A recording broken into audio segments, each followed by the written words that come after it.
L'esclave qui n'est pas capable d'assumer sa révolte ne mérite pas que l'on s'apitoie sur son sort, déclara en date du 27 juillet dernier à Saint-Pétersbourg, en Russie, lors du sommet Russie-Afrique, notre valeureux héros du jour. Alors, moi j'aurais tendance à dire qu'un peuple qui n'est pas désireux de sa propre liberté ne mérite pas qu'un valeureux héros le fasse à sa place, se sacrifie pour cette cause fondamentale qu'est la liberté.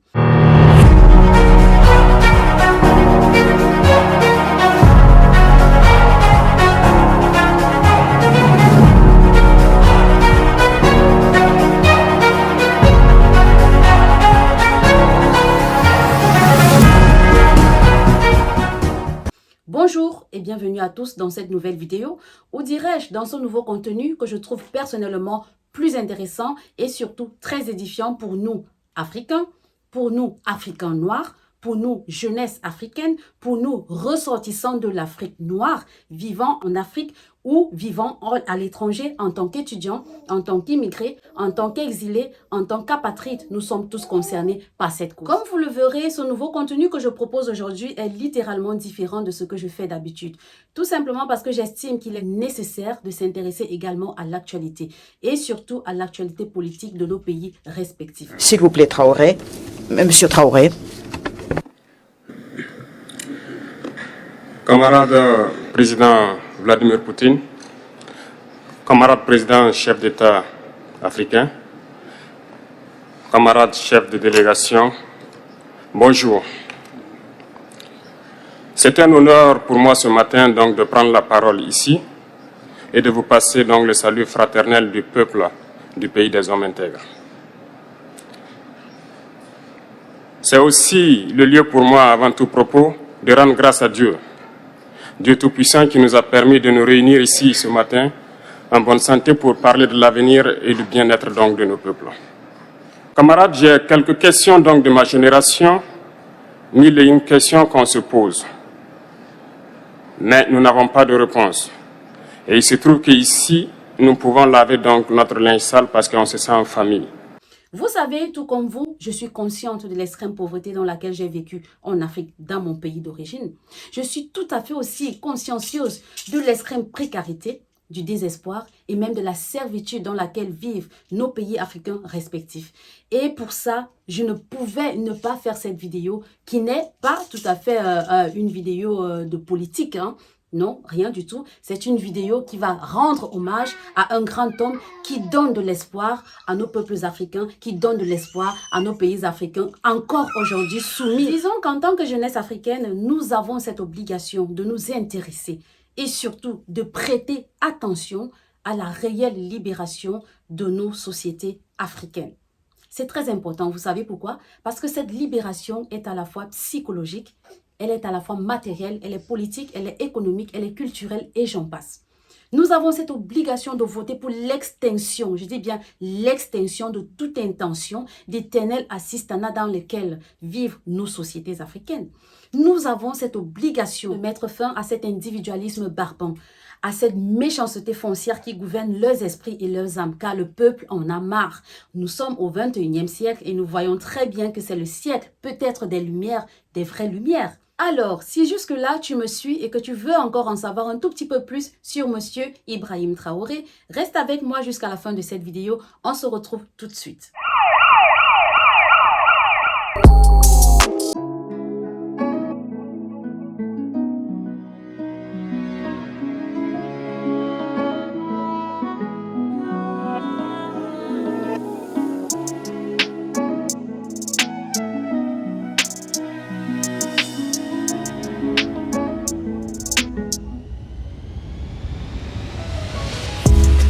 Actuellement, nous sommes là pour parler de l'avenir de nos peuples,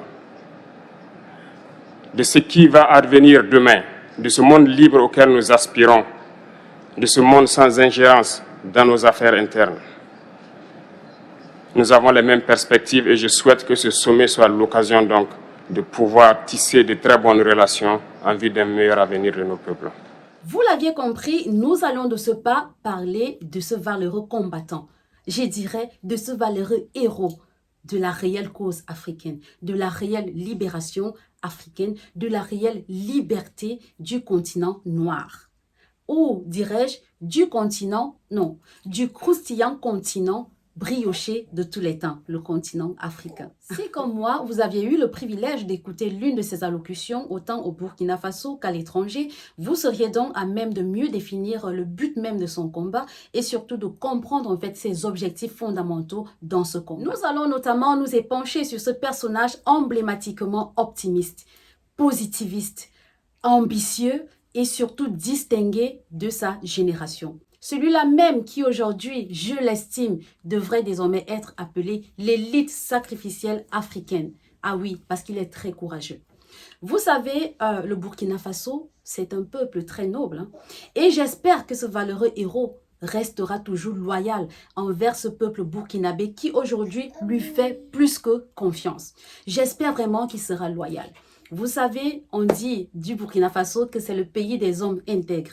Et j'ai foi que ce monsieur, il sera vraiment intègre pour son peuple et pour l'Afrique. Chers amis, il est certes peu commun de citer les contemporains, mais nous nous permettons aujourd'hui cette petite exception afin de mieux vous présenter de façon officielle le personnage politique le plus percutant de sa génération. J'ai nommé Monsieur le camarade du peuple, j'ai nommé Monsieur le capitaine, j'ai nommé Monsieur le président du MPSR et surtout Monsieur son Excellence le président de transition du Burkina Faso, pays des hommes intègres, Ibrahim Traoré. Ah oui, il mérite ses applaudissements. Monsieur Ibrahim Traoré. C'est lui, notre élu du jour. Vient enfin la question fatidique. Qui est donc Ibrahim Traoré? Qui est monsieur le capitaine Ibrahim Traoré? Qui est l'actuel président de transition du Burkina Faso? Monsieur Ibrahim Traoré. Pourquoi fait-il autant jaser ces dernières semaines? Pourquoi fait-il autant parler de lui, autant au Burkina Faso que dans toute l'Afrique et même dans le monde entier? Qu'a-t-il bien pu exprimer comme opinion lors de son allocution au sommet Russie-Afrique? Les interrogations se multiplient. Et elles sont très nombreuses d'ailleurs, car il est primordial pour nous d'essayer de comprendre de quelle façon M. Ibrahim Traoré est-il parvenu à se faire une si belle visibilité en si peu de temps. Et surtout, comment est-il parvenu à faire la une de l'actualité politique africaine, panafricaine et européenne, voire même mondiale? Pourrait-on voir par là le XXIe siècle comme étant le siècle de la raison éclairée, nous dirait un René Descartes, ou alors un Platon qui verrait en cette mouvance une réelle sortie en grande pompe des esclaves noirs restés longtemps enchaînés dans cette caverne caveau qu'est l'Afrique noire, depuis le temps du colonialisme et de l'impérialisme jusqu'au temps du néocolonialisme et du néo-impérialisme. N'est-ce pas si intéressant? N'est-ce pas réellement intéressant tout ce dont nous sommes en train de parler? Je ne sais pas ce que vous en pensez, mais moi, je me réjouis tellement de parler de ce monsieur parce qu'il m'inspire tellement confiance. Il me donne de l'espoir qu'en Afrique, quelque chose peut encore arriver, quelque chose de positif. Les questions que mes générations se posent sont les suivantes, si je peux me résumer. C'est de ne pas comprendre comment l'Afrique, avec tant de richesses sur notre sol, avec une nature généreuse, de l'eau, du soleil en abondance, l'Afrique est aujourd'hui le continent le plus pauvre. L'Afrique est un continent affamé. Et comment se fait-il que nos chefs d'État traversent donc le monde à mendier? Voici des questions que nous nous posons et que nous n'avons pas de réponse jusque-là. Nous avons l'occasion de tisser de nouvelles relations. Et j'espère que ces relations puissent être les meilleures pour donner un meilleur avenir à nos peuples. Ma génération me charge aussi de dire que, par ce fait de pauvreté, ils sont obligés de traverser l'océan pour essayer de rallier l'Europe. Ils meurent dans l'océan. Mais que prochainement, ils n'iront pas traverser parce qu'ils viendront devant nos palais pour chercher leur pitance quotidienne. Disons que le combat d'Ibrahim Traoré ou du président Ibrahim Traoré, rectificatif, hein, c'est le président de transition, son combat est fondamentalement centré sur la lutte contre le terrorisme, la restauration du patrimoine national, la restitution des biens nationaux, le rétablissement de la paix, l'exploitation nationale des ressources naturelles en vue d'un développement socio-économique, culturel, politique et même relationnel avec l'extérieur, l'autosuffisance alimentaire fondamentalement aussi, la régulation gouvernementale, politique, économique, la création de nouveaux emplois. Le président Ibrahim Traoré se donne entre autres beaucoup de mal à édifier ses populations sur les avantages de l'entrepreneuriat, mais aussi de la formation professionnelle. Nous en reparlerons tout à l'heure parce qu'il faut dire qu'il va mettre beaucoup de mesures pour favoriser les jeunes populations à plus s'œuvrer en fait dans ces deux domaines-là, dans l'entrepreneuriat et dans la formation professionnelle. Alors, il met également un grand no way à toute intention de nouveau néocolonialisme, d'impérialisme, de paternalisme, d'assistanat et de mendicité envers les étrangers. C'est-à-dire à toute nouvelle pensée, à la dépendance et à toute intention qui voudrait que nous nous retournons encore vers le papa international, lorsqu'il s'agit de réfléchir de nous-mêmes sur nos capacités à investir, à développer et à rendre notre peuple plus grand et désormais indépendant de toute hégémonie occidentale. Monsieur le président de transition du Burkina Faso, Ibrahim Traoré, serait donc né à Kéra, une commune donc du Burkina Faso, le 14 mars 1988. Vous déduisez avec moi, il a 34 ans au compteur. Pour ce qui est des informations supplémentaires sur sa situation matrimoniale, nous n'en savons malheureusement pas plus. Également sur sa famille et tout le reste, nous n'en savons pas plus. Pour sa religion, disons que Ibrahim Traoré, d'après mes recherches, serait un islamique ou islamiste, je ne sais pas comment ça se dit, du moins il est de l'islam, mais de l'islam sunnite, c'est-à-dire qui s'apparente au schisme. Je ne sais pas pour ceux qui ont fait des cours de religion. Le schisme, en fait, c'est une religion, du moins c'est une branche de l'islam qui va donc placer ou bien désigner les imams comme étant des personnes référentes en fait pour ce qui est du Coran. Les imams, c'est donc des personnes qui étaient des ressortissants de la famille de Mahomet. Et donc pour le schisme en fait, et pour l'islam sunnite, ces personnes-là sont référentes en fait pour tout ce qui est Coran islamique. Venons-en, pour ce qui est du statut sociétal du président de transition Ibrahim Traoré, disons que je l'ai défini en 3 pôles. Le premier pôle, c'est que depuis 2020, il occupe donc le grade de capitaine dans l'armée burkinabé. Le deuxième pôle, c'est qu'il est président d'un parti politique nommé le MPSR, c'est-à-dire le Mouvement patriotique pour la sauvegarde et la restauration. Et le troisième pôle, qui est dans le pôle le plus important et qui nous a d'ailleurs incité à faire cette vidéo, c'est que depuis le 30 septembre 2022, il est devenu le chef d'État, le président de transition, chef du gouvernement du Burkina Faso, après donc avoir renversé par coup d'État son prédécesseur, le nommé Paul-Henri Sandaogo Damiba. Il se voit donc hissé au sommet de l'État, reconnu comme le président de transition, certes, mais comme chef du gouvernement. Et de surcroît, il devient donc le président le plus jeune du monde. Est-ce que vous imaginez ça, le président le plus jeune du monde? Moi, j'aurais tendance à dire le président le plus admirable du monde, parce que pour moi, l'âge n'est pas vraiment essentiel. Ce qui est essentiel, c'est la maturité d'esprit, c'est la sagesse naturelle avec laquelle on est. Et lui, il en a vraiment pas mal. Nous poursuivrons en illustrant dès lors le but ultime de la gouvernance du capitaine Ibrahim Traoré, désormais président de transition du Burkina Faso, après donc ce coup d'État qu'il a fait à M. Paul-Henri Sandaogo Damiba. Quel est donc son but ultime? Et surtout, quel est son combat? Et pour finir, que déplore-t-il en fait le plus dans ce pays des hommes intègres? Nous commençons tout de suite avec le but ultime du président de transition Ibrahim Traoré. Son but ultime, du moins dans sa gouvernance, c'est a priori d'assurer la sécurité de son peuple et surtout le développement de son pays, ceci sur le plan social, économique, politique, gouvernemental, administratif, tout ce que vous voulez, mais vraiment, l'a priori chez lui, c'est cette sécurité en fait qu'il recherche avant toute chose. Le deuxième point, c'est son combat. Que combat donc Ibrahim Traoré? Ibrahim Traoré combat avant tout son ennemi. Nous savons très bien que son ennemi, il est double. Donc son ennemi premier, c'est l'ennemi impérialiste en fait. Impérialiste colonialiste. Et le deuxième ennemi, c'est l'ennemi national qui est donc le terrorisme. C'est donc ça son combat. Combattre ces deux ennemis afin de rétablir la paix et surtout de restaurer cette entente nationale que l'Afrique en général a perdu depuis des lustres en fait. Ce qui nous conduit donc au troisième point. Que déplore donc Ibrahim Traoré? Que déplore-t-il le plus? Disons qu'il déplore beaucoup de choses à la fois, mais fondamentalement, il déplore déjà le sabotage en fait. Sabotage qu'il subit son gouvernement et lui de son propre peuple manipulé. Malheureusement, c'est comme ça dans tous les pays qui essayent de se développer. Il y a toujours une partie du peuple qui est manipulée par des forces extérieures. Malheureusement, c'est la réalité et qui va donc combattre en fait. Combattre le héros qui est mis en place pour leur sortir de cette situation, pour se plaindre après. Et c'est pour ça que j'ai dit au début de ma vidéo que, à défaut de dire que l'esclave qui n'assume pas en fait sa révolte ne mérite pas d'être soutenu ou quoi, moi je dis le peuple qui n'est pas désireux de sa propre liberté ne mérite pas que quelqu'un d'autre en fait se sacrifie pour lui en fait. C'est trop facile. Donc, nous continuons pour ne pas que je m'emballe, étant donné que c'est une vidéo d'analyse. Le deuxième point que Ibrahim Traoré combat, ou déplore plutôt, autant pour moi, le deuxième point qu'il déplore, en fait, c'est l'hypocrisie des médias occidentaux.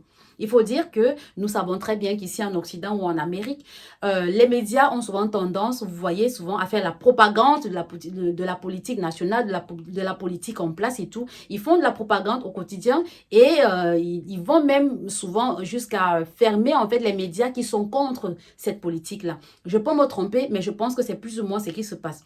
Et qu'est-ce qui se passe au Burkina Faso? C'est que les médias étrangers arrivent au Burkina Faso pour venir faire la propagande, en fait, de l'opposition du Burkina Faso, étant donné qu'aujourd'hui, le président Paul-Henri Sandaogo a été renversé par Ibrahim Traoré. Les médias occidentaux veulent venir sur place, en fait, pour faire la propagande de ce gouvernement renversé, alors que ce gouvernement n'est plus à jour, en fait. Vous voyez, en fait, ce qui se passe. Et donc, c'est cette hypocrisie, en fait, des médias occidentaux qu'il déplore vraiment au deuxième point. Il a dû carrément fermer tous ces médias pour ne plus qu'ils viennent faire de la propagande, en fait, sur son terrain à lui, étant donné que chez eux, ils ne font pas la même chose. Et la troisième chose qu'Ibrahim Traoré déplore, en fait, c'est la non-assistance, malheureusement, de ses anciens partenaires, de ses anciens homologues. Mais c'est ça que je dis, la méchanceté de l'Africain, en fait. C'est-à-dire que c'est une méchanceté qui n'a pas de limite. Ses anciens homologues et partenaires lui ont tourné littéralement le dos. Ils se retrouvent tout seuls, en pleine guerre. Pour la petite histoire, je vous rappelle que le Burkina Faso est en guerre depuis pas mal de temps. Et cette guerre est systématiquement contre Boko Haram, comme on dit au Cameroun, mais c'est les terroristes en fait. On ne sait pas réellement qui sont ces personnes. Est-ce que c'est des personnes vraiment du peuple en fait qui sont révoltées contre la gouvernance en place? On ne sait pas. Oui, donc non. We don't really know en fait. Tout ce que nous savons sur cette guerre, c'est que tous les pays du Sahel y sont mêlés. Elle s'appelle d'ailleurs la guerre du Sahel. Donc cela implique en l'occurrence le Mali, le Niger, le Tchad, la Mauritanie et bien évidemment le Burkina Faso. Donc il faut dire que c'est depuis les années 2000 en fait que les djihadistes se sont installés en fait dans le désert du Sahel. Exploitant ainsi les territoires de tous ces pays du Sahel, ce qui a donc causé les conflits avec ce groupe de malhonnêtes et de malfrats, dirais-je, parce qu'il n'y a pas un autre nom pour désigner ces personnes qui tuent de sang-froid sans véritablement un problème de fond, quoi. Donc c'est de là en fait qu'est parti ce conflit armé qui dure jusqu'aujourd'hui au Cameroun. Au Cameroun, d'ailleurs, nous en avons aussi notre combat qui s'appelle donc les Boko Haram. Je pense que c'est la même façon d'opérer en fait. Toutes ces personnes-là opèrent de la même façon. On ne sait pas quelles sont leurs motivations. Est-ce qu'ils sont motivés par des forces étrangères? On ne sait pas. Est-ce qu'ils sont motivés de façon personnelle, subjective? On ne sait pas. C'est quoi en fait l'intention de base de ce combat? On n'a vraiment pas d'idée. Et c'est tout ça en fait qui amène donc le colonel Ibrahim Traoré à prendre de force le pouvoir du Burkina Faso afin de mieux prendre les choses en main parce que visiblement jusqu'à ce qu'il prenne le pouvoir, il y avait tellement de morts dans cette guerre avec les djihadistes et la situation ne faisait que s'empirer. Sauf que la gouvernance en place ne faisait absolument rien pour stopper les choses et cela ne faisait qu'envenimer en fait les relations avec les populations, avec l'extérieur et j'en passe.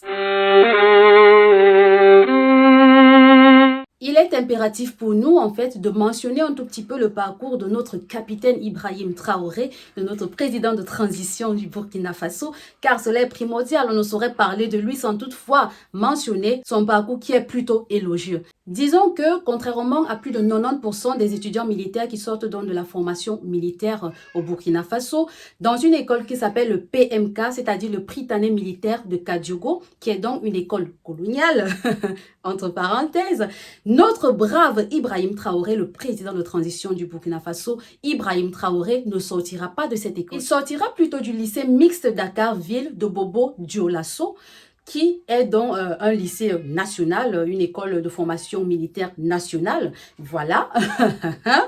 Et en 2006, il obtient donc son baccalauréat au sein de cet établissement. Vous vous rendez donc compte qu'il savait déjà très bien quelles seraient ses orientations futures en fait. On ne peut pas dire qu'il a prémédité ce coup d'État ou ce qui est en train de se passer dans sa vie, mais je pense que c'était déjà quelqu'un de très intelligent à la base et il a su faire ses choix dès la base en fait, pour ne pas qu'il y ait une sorte de contradiction dans son parcours. Rendez-vous compte que justement, le PMK en question, le Prytanée militaire de Kadiogo, c'est donc en fait un établissement d'enseignement secondaire ordinaire qui prépare donc à la fonction de militaire, mais qui a donc été fondé par l'armée coloniale de la France. Petite info. On poursuit, il va donc s'inscrire par la suite en géologie à l'université de Joseph Kizerbo et en 2010, il intègre l'armée, notamment à l'académie militaire Georges, où il termine donc vice-major avant de gravir les échelons de sous-lieutenant en 2012, de lieutenant en 2014, de capitaine en 2020 et pour finir en 2022 de chef d'artillerie. Vous connaissez déjà la suite. Le 30 septembre 2022, il est donc nommé président de transition du Burkina Faso.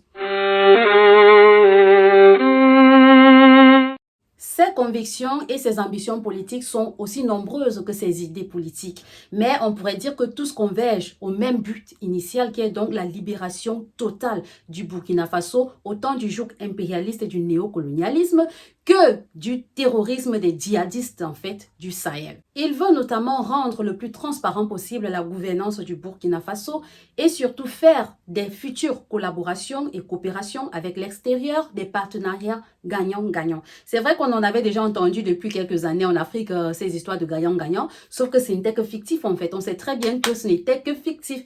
Ça n'a jamais existé des partenariats gagnant-gagnant. Espérons que notre cher capitaine, monsieur le président de transition du Burkina Faso, saura mener à bout ses objectifs tellement ambitieux. On l'espère, on croise les doigts. Ça sera vraiment quelque chose d'inédit pour un pays africain. Et nous poursuivons avec donc ces objectifs. C'est aussi en fait de rendre la totale indépendance industrielle au Burkina Faso, limiter les coopérations inutiles et égoïstes, concentrer l'attention à la formation professionnelle, l'accompagnement socio-professionnel des jeunes en les initiant à se former de plus en plus à des métiers d'avenir. C'est bien vrai qu'en Afrique, on a développé cet esprit de diplôme, c'est-à-dire qu'on va cumuler les diplômes universitaires, mais au final, on se retrouve sans un travail, sans avenir promoteur, mais vraiment à vivre chez les parents. Au Cameroun, je pense que c'est la chose la plus récurrente que vivent pas mal de familles, avoir des enfants dans la maison qui ont plein de diplômes universitaires mais qui n'ont pas de travail.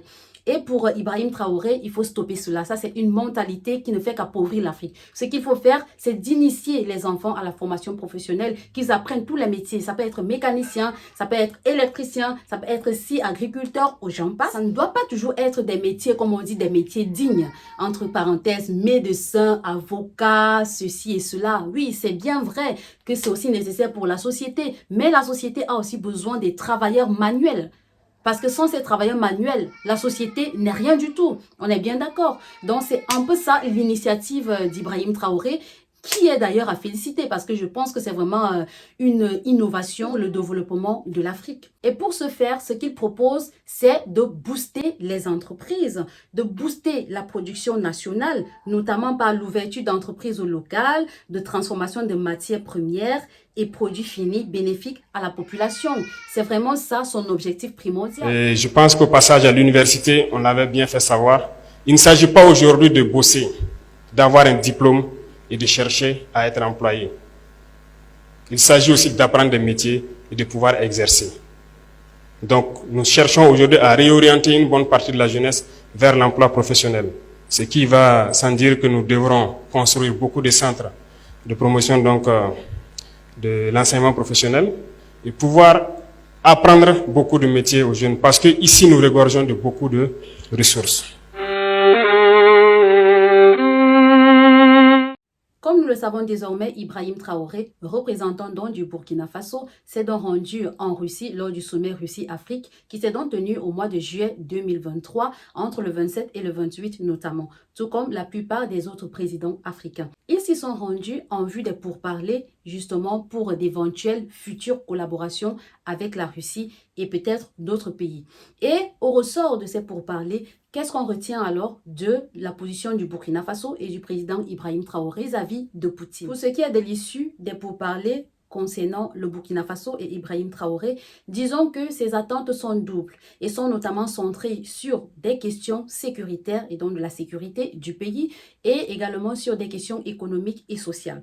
Pour ce qui est du premier plan, c'est-à-dire le plan sécuritaire, disons qu'Ibrahim Traoré, ce qu'il attend de Vladimir Poutine et de la Russie, c'est premièrement une aide, mais pas une aide pour rester éternellement dépendant, mais une aide de boost vu qu'ils sont en période difficile, actuellement en pleine guerre et délaissés par tous ses partenaires. Il aimerait bien être soutenu sur le plan militaire, c'est-à-dire essayer de moderniser son armée, parce que l'armée au Burkina Faso n'est pas vraiment très moderne en ce moment et Ibrahim Traoré a besoin d'une touche de modernisation dans son armée. Le deuxième point, c'est la défense militaire. Il a besoin d'un soutien sur le plan de la défense militaire qui est donc central pour ce qui est de son combat vis-à-vis des djihadistes. Et le troisième point, ça sera donc recevoir de l'aide pour l'équipement militaire. C'est-à-dire, par exemple, les armes, ils n'en ont pas assez. Ils en ont fait la demande d'ailleurs auprès des partenaires qui n'ont pas répondu positivement. Et donc, ils ont urgemment besoin des armes. Donc, tout ce qui est armement, des véhicules stratégiques également, du moins tout ce qui peut permettre à ce que le combat se passe bien au front et donc au Sahel. Donc ça, c'est pour ce qui est du point sécuritaire.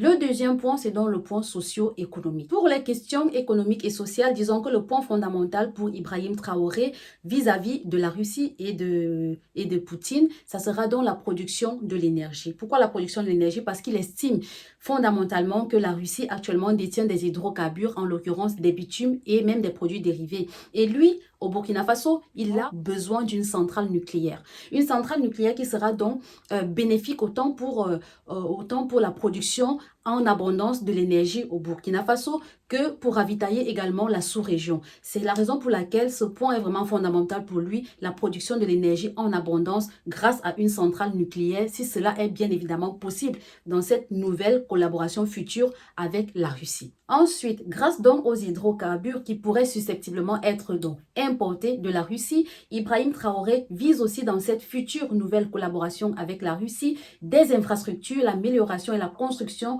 des infrastructures du Burkina Faso, en l'occurrence les routes, les rails et j'en passe. Tous les moyens qui peuvent permettre que l'infrastructure devienne plus moderne qu'elle ne l'est aujourd'hui. Il vise également et essentiellement l'autosuffisance alimentaire.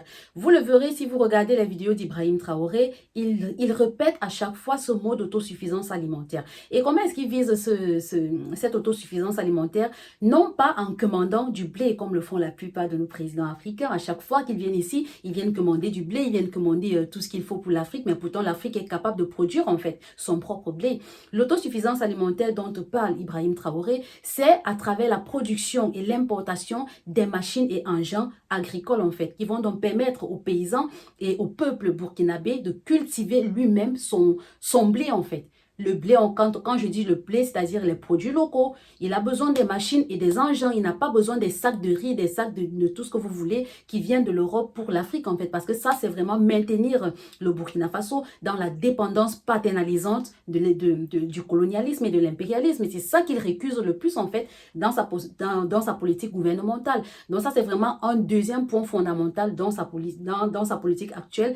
Lutter et œuvrer pour l'autosuffisance alimentaire. Ensuite, il vise également les produits pétroliers, entre autres. Il vise également l'exploitation de l'industrie minière.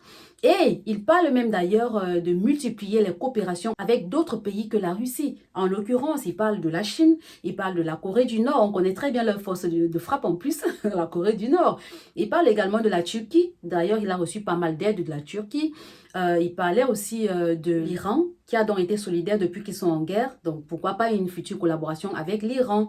Et surtout, il parlait d'un ensemble de pays qu'on appelle les BRICS. Les BRICS se sont donc solidarisés avec le Burkina Faso depuis que le Burkina a été lâché donc par les forces et les pouvoirs occidentaux. Quels sont les représentants des BRICS? Alors, nous avons le Brésil, par exemple, la Russie en l'occurrence. Nous avons aussi l'Inde et même l'Afrique du Sud, en fait. Donc, tous ces pays-là ont été volontaires pour donc soutenir le Burkina Faso dans la guerre éternisante qu'elle mène avec les terroristes depuis un bon moment. Là, c'est vraiment le ramassis des attentes d'Ibrahim Traoré vis-à-vis de la Russie. On espère que tout cela pourra être réalisable. On va croiser les doigts, mais voilà. Comme on dit en politique, on ne sait jamais ce qui se passe par la suite. Après les beaux discours, après la médiatisation, qu'est-ce qui va donc se passer derrière les caméras? On attendra voir. Il serait donc légitime pour nous maintenant de nous intéresser également au projet futur d'Ibrahim Traoré à la tête du Burkina Faso depuis 2022. Qu'est-ce qu'il en viendrait du Burkina Faso étant donné que nous approchons de 2024 et nous savons qu'en 2024 se tiendront donc les élections présidentielles au Burkina Faso. Alors la question a été posée à ce dernier par un journaliste français, si je ne me trompe, hein. Et qu'est-ce qu'il ressort donc du discours d'Ibrahim Traoré par rapport aux élections? Alors, ce que j'ai pu retenir, c'est que Ibrahim Traoré estime que ce qui est fondamental pour le Burkina Faso actuellement, c'est la paix. C'est-à-dire la fin de la guerre, et aussi et surtout la reconstruction des relations avec l'extérieur. Alors, ce dernier estime que s'il faille qu'en 2024, les élections se tiennent comme prévu, donc il faut déjà que le jeu malsain des instigateurs de l'actuelle guerre, en fait, arrête leur jeu, parce que tant que ce jeu-là ne s'arrête pas, tant qu'il ne cesse pas, ben lui, il ne va pas lâcher le pouvoir. En bref, on peut dire que tout dépend de l'ennemi et de son jeu malsain, de son jeu destructeur. Donc, tant que la guerre ne cesse pas, il n'y aura pas d'élection. Ce qui fait qu'en 2024, on ne sait vraiment pas ce qui va se passer au Burkina Faso. Parce qu'imaginez-vous, la date des élections arrive, il n'y a pas d'élection, je me demande s'il n'y aura pas une guerre civile. Mais non, s'il y a une guerre civile, ça veut dire que la population burkinabé n'a pas encore compris en fait le jeu. N'a pas encore compris la stratégie, n'a pas encore compris en fait qu'on est en train de jouer dans leur cerveau. C'est à eux d'être vraiment intelligents. Sinon vraiment, ce combat que Ibrahim Traoré est en train de mener, il serait en vain. Il serait vraiment en vain. Et ça, c'est vraiment dommage quoi. Autant pour le Burkina Faso que pour l'Afrique. Qu'est-ce qu'on y peut? Disons que ce que recherche avant tout Ibrahim Traoré, c'est de sortir de la dépendance, de sortir de la mendicité, de sortir de l'aide. Ce qu'il veut, c'est une aide. Oui, certes, il veut une aide, mais une aide qui aiderait dans le Burkina Faso à sortir de l'aide. Et cette phrase, il a emprunté de Thomas Sankara, qui disait d'ailleurs, regardez. Oui, il faut les financements extérieurs, mais il faut d'abord commencer par travailler soi-même. Et si on ne travaille pas, des solutions comme celle du FMI apparaissent comme des solutions de facilité. Et dès qu'on a une petite difficulté, on court au FMI. Dès qu'on a une petite difficulté, on court au FMI. Ceci est une mauvaise chose. Deuxième élément très important aussi, c'est que nous avons l'impression que chaque fois qu'on nous pose des conditions, au niveau du FMI par exemple, c'est pour créer d'autres conditions. On nous dit, nous sommes prêts à vous accorder tel financement à condition que vous fassiez telle chose. Nous acceptons ces conditions, nous remplissons ces conditions. On nous amène encore d'autres conditions. On nous amène encore d'autres conditions. Cela devient troublant. Alors, quels sont les pays où le FMI a réussi? Quels sont les exemples où le FMI est parti et cela marche très bien? Nous n'en voyons pas. Vous avez dit non à l'aide alimentaire. Pourquoi? L'aide alimentaire que nous avons reçue, malheureusement, au lieu de nous aider à nous développer, nous a maintenus dans une mentalité d'assister. Chaque jour, on tend la main pour demander à manger. Ça, c'est mauvais. Deuxièmement, l'aide alimentaire fait que les paysans de chez nous qui auraient pu produire ne peuvent plus produire parce que quand ils produisent, ils n'arrivent plus à vendre. C'est les surplus des paysans des autres pays qu'on nous amène ici. Nous, nous demandons autre chose. Celui qui veut nous aider vraiment peut nous donner des charrues ou des tracteurs, des engrais, des insecticides, des tuyaux, des arrosoirs, des barrages, des forages. Voilà, ça c'est de l'aide alimentaire. Mais celui qui nous amène les sacs de blé, de mil, de maïs ou du lait, celui-là ne nous aide pas. Il nous gave comme on gave les oies. Pour pouvoir vendre l'oie, pour qu'elle soit lourde, présenter qu'on puisse la vendre. Ça, c'est pas nous qui cherchons, c'est leur argent qu'ils cherchent. Ce n'est pas l'aide, ça. Si le Burkina Faso, tout comme les autres pays africains, revendiquent une souveraineté. Ces pays devraient déjà être capables de ne plus mentir et d'être vraiment souverains, c'est-à-dire qu'ils sont indépendants, ils sont autosuffisants. On ne pourrait pas dire qu'on est souverain alors qu'on passe notre temps à mendier ailleurs en fait. Ça, ce n'est que la réalité. C'est comme un père de famille, comme Ibrahim Traoré lui-même le dit, un père de famille ne pourrait pas avoir d'autorité dans son foyer s'il n'arrive pas à nourrir la maison. Si c'est sa femme qui doit aller travailler et revenir à la maison pour nourrir les enfants, le papa, il n'aura plus d'autorité du tout. C'est pareil avec nos pays africains. On ne peut pas se dire indépendant, on ne peut pas se dire démocratique, on ne peut pas se dire autosuffisant alors qu'on n'a pas, on passe notre temps à mendier. On n'a pas assez pour prendre soin du peuple en fait. Mais véritablement, moi je dirais que, je ne dirais pas qu'on n'a pas assez. On en a assez. D'ailleurs, on l'a vu ces derniers temps. D'abord au Cameroun et puis au Gabon dernièrement. Vous avez vu les paquets d'argent qui ont été retrouvés chez le fils du président. Je ne veux pas citer le nom, je veux voir mes enfants grandir. Ok? Vous avez vu ces paquets d'argent et vous connaissez bien le niveau de vie des Gabonais, pas que les Gabonais, des Africains. Et donc ces présidents, ils en ont assez en fait pour prendre soin du peuple. Mais qu'est-ce qu'ils font? C'est des égoïstes et des méchants. Moi je dis, c'est de la méchanceté vraiment innée. C'est-à-dire qu'ils sont nés comme ça en fait. Ils ne pensent qu'à eux, c'est des personnes vraiment égocentriques. C'est des égocentriques qui pensent qu'à eux, les autres n'ont rien du tout. Tout pour eux et rien pour les autres. D'ailleurs, dans un reportage que j'ai regardé, ce président du Gabon, il a souvent pour habitude en fait de prendre son véhicule, aller faire le tour de Libreville et tout. Et quand le journaliste lui demande en fait ce que ça lui fait en fait de voir le peuple de cette façon dans la rue en train de faire, voilà, de vaquer à leurs occupations et tout, il dit que ben, ça lui fait plaisir en fait d'aller sur place, voir comment ça se passe. Donc on dirait qu'il se réjouit de voir la souffrance en fait du peuple. Lui qui a autant d'argent, il ne fout rien avec cet argent, il garde cet argent chez lui, chez ses enfants. C'est ce que récuse effectivement Ibrahim Traoré. Que nos gouvernements arrêtent d'être égoïstes, que le gouvernement pense d'abord au peuple, que le gouvernement pense au bien-être du peuple, à la sécurité du peuple, au développement du pays. Si je prends l'exemple du Cameroun par exemple, tous les jours il y a des accidents, tout simplement parce que l'infrastructure n'est pas au rendez-vous. L'infrastructure est vraiment est déplorable, je dirais ça comme ça en fait. Et si on part au Cameroun et qu'on mène des enquêtes, on verra qu'il y a des paquets d'argent dans des ministères. Il y a des paquets d'argent dans le gouvernement. Mais cet argent ne sert à rien du tout. Cet argent sert uniquement aux intérêts des gouvernants. Malheureusement, c'est ça la réalité. Sans toutefois être une politicienne, je vais dire, engagée dans les polémiques. Moi, j'ai dit juste ce que je pense en fait. En tant qu'être humain, en tant que citoyenne. Tout simplement. Les voitures ont du mal à se frayer un passage. Beaucoup de Camerounais ont recours aux motos comme moyen de transport.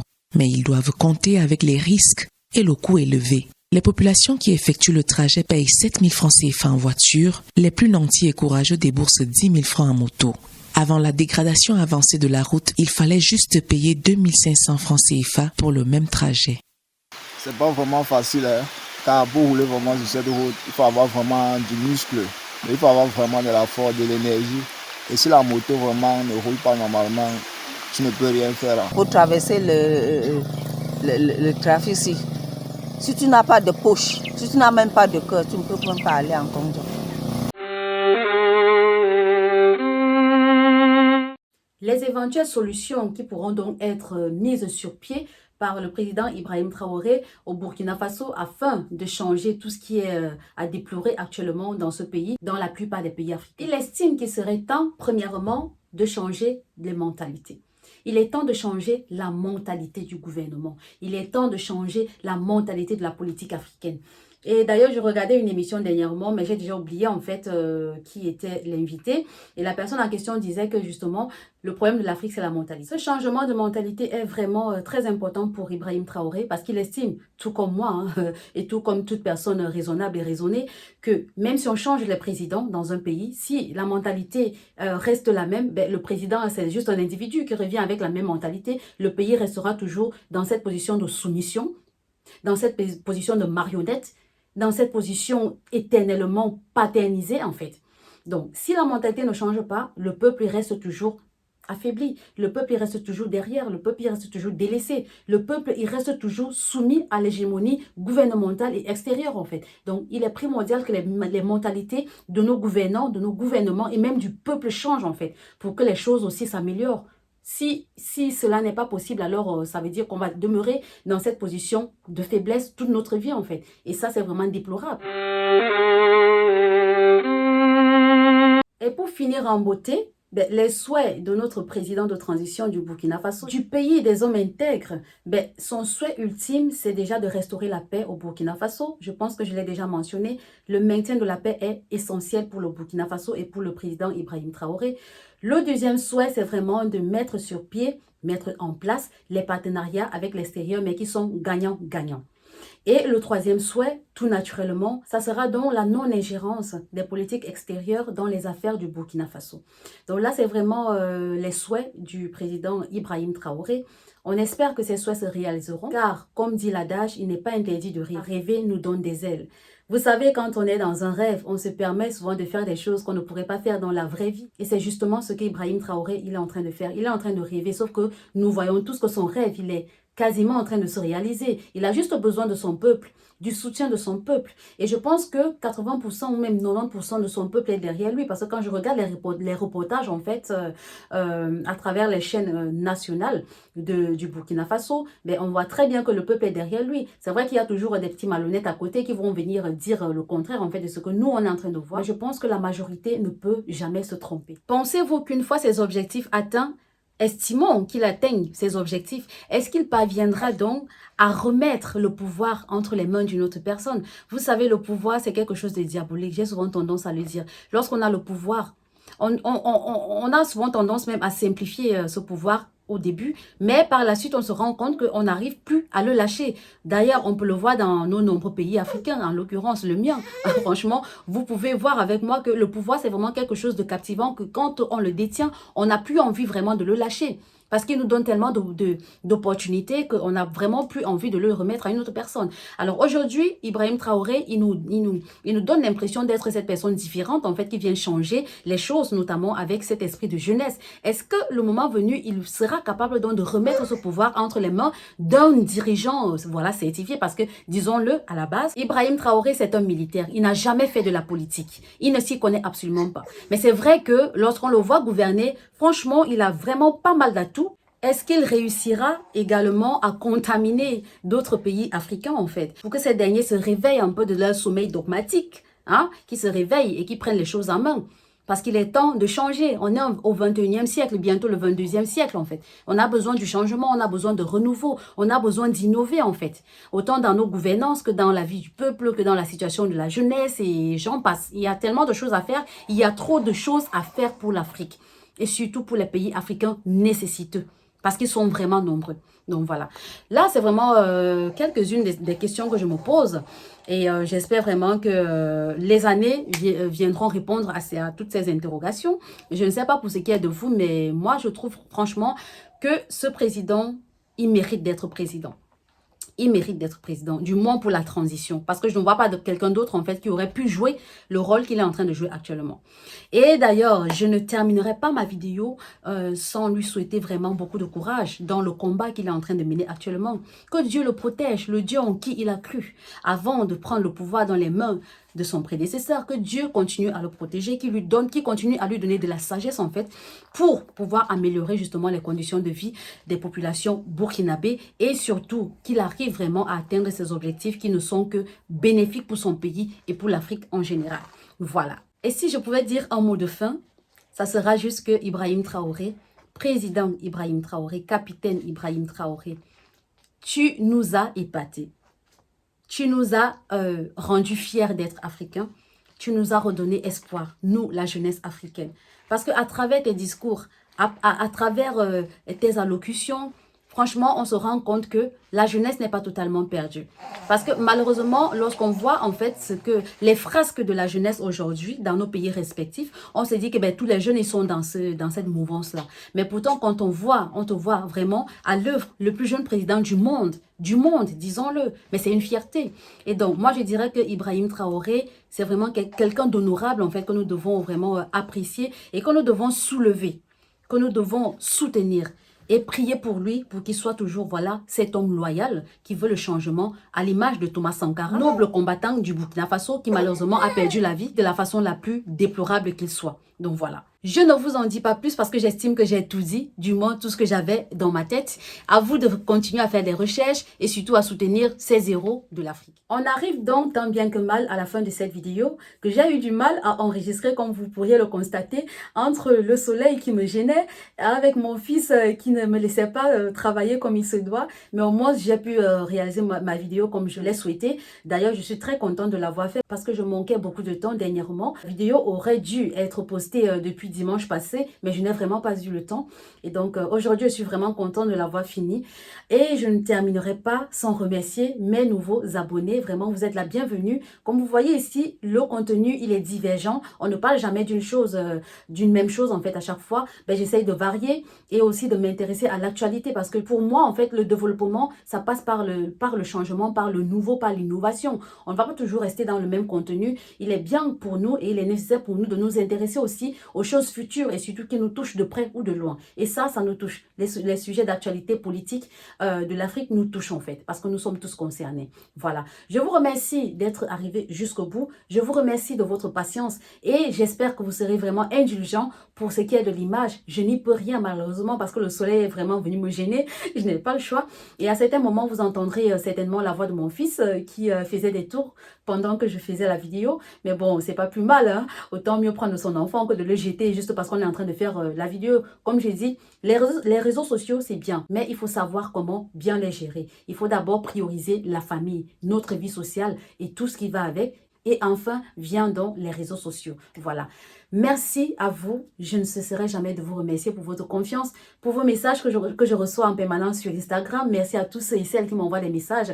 Je sais très bien que je ne suis pas tout le temps active, mais vous voyez, je fais quand même les efforts d'être là quand il le faut. Et ça devrait normalement s'améliorer dans les mois à venir. Je ferai de mon mieux d'être toujours présente pour vous et surtout de vous tenir au courant de l'actualité politique surtout. Et pour tout le reste, pour tout ce qui est vlog, vous connaissez déjà, ben, je continuerai de faire des vlogs quand besoin s'y prête.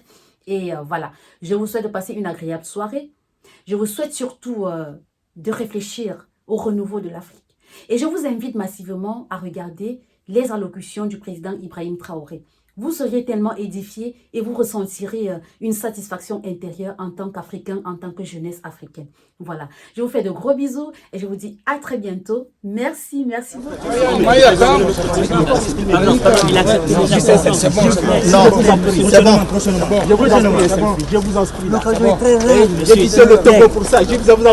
Je suis de la Guinée, monsieur le...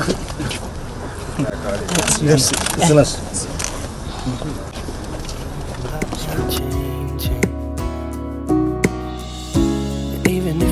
I will remember you're all I know, what I need, and that ain't changing. If I could lay down beside you, I would. When nothing really matters, that's all I wanna do. I hope that you are safe and that I will see you soon. If I could lay down beside you, I would. If I could lay down beside you, I would. When nothing really matters, that's all I wanna do. I hope that you are safe and that I will see you soon. If I could lay down beside you, I would.